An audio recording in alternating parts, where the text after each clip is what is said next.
And outside Nigeria, after riots at the U.S. Capitol by President Donald Trump's supporters, the Republican Party is facing defections from two camps of voters it can afford to lose. Now, those saying Mr. Trump and his allies went too far in contesting the election of Democrat Joe Biden, and those saying they did not go far enough. Mr. Trump supporters say they are furious at Republican Party leaders for refusing to back the president's claims that the election was stolen with millions of fraudulent votes. Some of the supporters predict Mr. Trump's loyalists will spin off into a new third party. In Cuba, you cannot imagine the things we had in Cuba. Nobody knows what happened in Cuba. Nobody cares. Nobody cares. Those riots and things, they were in Cuba. And they get to your house and you have to get out and they take everything, they steal your house. Wow. And this is going to happen here. Hopefully not, but it's going to happen here. I am a first-generation American. My parents came from Cuba, running away from socialism and communism to have freedom of speech and freedom of expression and raise their family in another place. And now it's like I'm in a third world country where not only is there cheating going on, but there's no free expression. There's no free expression. It's like the First Amendment is gone. And joining me to discuss the implication of the insurrection on America's national security is a global affairs analyst, Joshua Onyenwere. Good to have you join us, Onyenwere. Now, a federal complex. Thanks for having me. A federal complex was overrun in broad daylight by protesters with the presence of security personnel. Talk to us about what this means for security now in America. Well, it means a lot of things. First of all, let's not forget that Trump has been impeached the second time for inciting these rioters. But generally, what this means for America is in a way, it presents a blueprint for American enemies, to carry out potential future attacks, either through electoral process or just through this currently disoriented court followership in the American conservatism.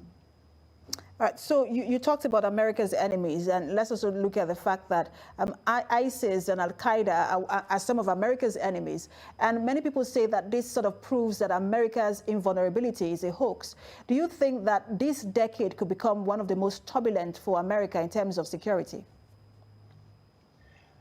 Definitely, it signals these concerns. But let's not forget that in this situation, in this vulnerable situation for America, there are so many. You have the international communities, you have the Congress, you have the political parties, and you have Trump as well, who also is an actor in all of this vulnerability.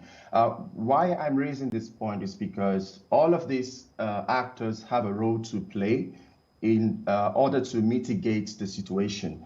As you can already see, it has shown the American Congress as a strong institution, and also the use of the American military to, destabilize, particularly the FBI, to, go after these rioters. Also indicates that in future we would see similar kind of insurrection, but the American institution will be able to deal with it as they have done, because this not only presents a chaos but also an opportunity.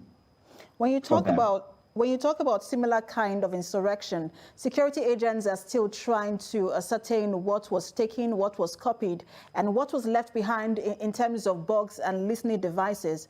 Does this sort of feel that white supremacy and domestic terrorism? Certainly.